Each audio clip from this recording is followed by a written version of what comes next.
మూర్తి గారు ఇప్పుడు ఒక నలుగురు ఫ్రెండ్స్ క్లోజ్ ఫ్రెండ్స్ మందు తాగుతూ సరదాగా అక్కడేమో అమ్మాయిలు లేకుండా మాడుకుంటే ఎలా ఉంటుంది? ఒక నలుగురు అమ్మాయిలు ఓ పార్టీ చేసుకుంటా వాళ్ళు ఓపెన్గా అలాంటి దాంట్లో డైలాగులు రాసుకున్నారు కొన్ని, అవి ఏమి సినిమాలో ఉండవు. నాకు అనిపించింది అది అందరికి ఫ్యామిలీ సినిమాల్లో లేనప్పుడు ట్రైలర్లో లేదు. ఇప్పుడు వచ్చినాకే వచ్చిన అంటే లేడీస్ చూసినప్పుడు ఒక టీజర్ చూస్తే అరే ఇదేదో బూత్ సినిమా అని పక్కన పెట్టే అవకాశం కూడా ఉంది కదా. మీకు ట్రైలర్ టీజర్ మొత్తంలో బూతే కనపడిందా? అవును, అంత బూతులు ఎవరైనా వాడతారా? రీసెంట్గా చూస్తే నాని అట్లా తయారయ్యి కొన్ని ట్రైలర్లో టీజర్లో సినిమాలో నాని చేశాడు. నాని తర్వాత ఈరోజు మళ్ళీ కిరణ్ అబ్బవరం అదే ఇనిషియేటివ్ తీసుకున్నారు కదా. నాని గారా? లాస్ట్ మూవీ నానిది ఏంటండి, అందులో కూడా నాని అట్లనే ఉన్నాడు, మొత్తం బూతులే మాట్లాడలేదు. దీని మీద ఏమంటారు నాని గారు? సారీ, సినిమా నాని గారి హిట్ అయింది కదండి. ఆ సినిమా అంటే హిట్ కాబట్టి మీరు చేశారు అలా కాదండి. లేదు, నా ఎక్స్ప్లెనేషన్ ఒకసారి వినండి. నా ఉద్దేశం ఏంటంటే సమ్మతమైన సినిమా నేను ఒకటి చేశానండి. చాలా పద్ధతైన సినిమా చేసి మీకు ఎక్కడా లేకన్నా చాలా పద్ధతమైన.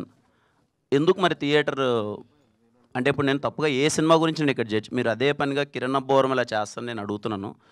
నేను రీసెంట్గా సినిమాకి వెళ్ళానండి. ఓ సినిమాకి వెరీ గుడ్ ఫిలిం, చాలా మంచిగా వెళ్ళింది. దాంట్లో బూతులకి అందరూ ఎంజాయ్ చేస్తున్నారు.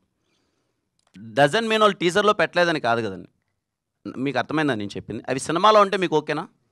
మీరు థియేటర్కి వెళ్ళినప్పుడు ఆ బూతులు ఉండి అక్కడ అందరూ అది నవ్వుతుంటే అసలు ఎక్కడే కానీ క్యారెక్టరేషన్. ఫ్యామిలీ ఆడియన్స్ అన్నారు కదా, ఫ్యామిలీస్ లేడీస్ అమ్మ తాత అత్తమ్మ ఏదో చెప్పారు కదా, మొత్తం లైన్గా లేడీస్ అంతా చూడొచ్చా? చూడలేరు కదా. లేదండి, జెన్యున్గా చెప్తున్నాను. మీరు కేరామ్ సినిమా ఇదే క్వశ్చన్ ఖచ్చితంగా నేను 1-10 సార్లు ఆలోచించుకొనే, ఎందుకంటే నేను ఇంతకుముందు ఎప్పుడు వాడలేదు. నేను 1-10 సార్లు మీరు సినిమా చూసిన తర్వాత మీకు ఏ 1% ఫీలింగ్ రాదంటే నా గ్యారంటీ అది 100% రాదు. మేము కేర్ ఎందుకు ముందు పెట్టామనడానికి రీజన్ ఏంటంటే వీడికి నేను ఇంతకుముందు చేయలేదు ఇలాంటిది. వీడి క్యారెక్టరేషన్ చాలా చిల్లర క్యారెక్టరేషన్ మేము ప్రజెంట్ చేస్తున్నాం. ఆ సిచ్యువేషన్లో ఒక అమ్మాయి అలా బిహేవ్ చేస్తే ఎవడున్నా సరే చచ్చిపోవాలని ఫీలింగ్ వస్తుంది. ఆ టైంలో లూడో ఆడదామంటే వాడు ఇంకా లేదండి నేను ఆడలేను పక్కకి వెళ్ళి వస్తాను అంటే మీరు సినిమా థియేటర్ నుంచి బయటికి వెళ్ళిపోతారు. నా సిచ్యువేషన్ అలాంటిది. అప్పుడు నిజంగా నేను అమ్మాయి చేసే పనికి ఆ టైంకి అంటే ఇప్పుడు లూడో ఆడదామంటే అప్పుడు నేను 1 నిమిషం ఆగండి 10 నిమిషాలు నాకు చిన్న పని ఉందని క్యారెక్టర్ ఆ పెయిన్ ఆ టైంలో ఉంటుంది. మీకు రేపు మూవీలో చూసేటప్పుడు ఆ పెయిన్ మీకు అర్థమవుతుంది. బట్ వీఆర్ కన్సిడరింగ్ అండి. లేదండి అంటే మేము ఎన్ని చెప్పినా ఐఎమ్ కన్సిడరింగ్. ఆ చిన్న పదం ఇబ్బంది ఉంది, అది మ్యూట్ ఎలాగో అయిపోతుంది అండ్ మిగతాది అసలు ఏం లేదండి సినిమాలో.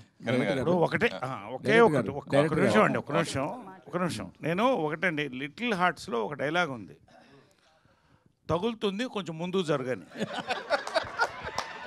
లే సెన్సార్ మరి యాక్సెప్ట్ చేశారుగా, అంటే ఫ్యాక్ట్, అది ఉన్న ఫ్యాక్ట్, అది ఫ్యాక్ట్ అండ్ ఫ్యాక్ట్గా చెప్పారు. అంటే ఏదది ఇప్పుడు ఫర్ ఎగ్జాంపుల్ ఒక నిమిషం ఇంకో 30 years గ్యారంటీ. ఒక నిమిషం చాలా సీరియస్గా మాట్లాడుతున్నా, నేను జోక్ చేయట్లేదండి. ఇప్పుడు 1993 అనుకుంటా చిత్రం బళారే విచిత్రం అంటే 30-35 ఏళ్ల క్రితం నేను లేడీ గెటప్ వేసుకుని లేడీస్ బాత్రూంలో మొగళ్ళు ఆ లేడీస్ బాత్రూంలోకి వెళ్తా. బయట లేడీస్ పరిగెట్టుకు వస్తారు. బయటకు వచ్చి ఏంటి ఇంతమంది పరిగెడుతుంది అంటే పాము కనపడింది అంట. సెన్సార్ ఏమన్నారు, పాము మాత్రం తీసేయండి అన్నారు. ఎందుకు చెప్తున్నానంటే మొత్తం థియేటరు ఆ పాము అన్న సౌండ్ లేకపోయినా ఎంజాయ్ చేశారండి. ఫ్యామిలీస్ అందరూ వెళ్ళారు కదా. అంటే what our hero is trying to say is or we're trying to say is, ఇది ఏదో సొసైటీకి మనం చెప్పట్లేదండి. సొసైటీలో వాళ్ళు ఎలా ఉందో దాన్ని ఒక యథార్థంగా సినిమా తీసాం. సిచ్యువేషన్ ఆఫ్ ఇవాళ లస్ట్కి లవ్కి ఇన్ఫాక్చుయేషన్కి తేడా తెలియకుండా వెళ్తున్నారండి జనాలు. There are different characters. అలాంటి ఒక క్యారెక్టర్ని చెప్పాలని డైరెక్టర్ ట్రై చేశాడు. అది ఎలా చెప్పాలో చెప్పాము. మీరు సినిమా చూడండి, సెన్సార్ ఏం కట్ చేస్తారో లేదో తర్వాత చూద్దాం. That's all. Thank you.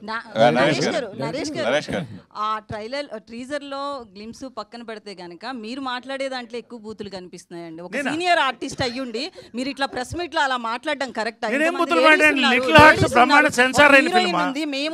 చిత్రంలో సెన్సార్ అయిన సినిమా ఇంకేమన్నా మాట్లాడాలని చెప్పండి. ఏంటమ్మా మీరు కూడా నా గురించి నరేష్ గారు మీరు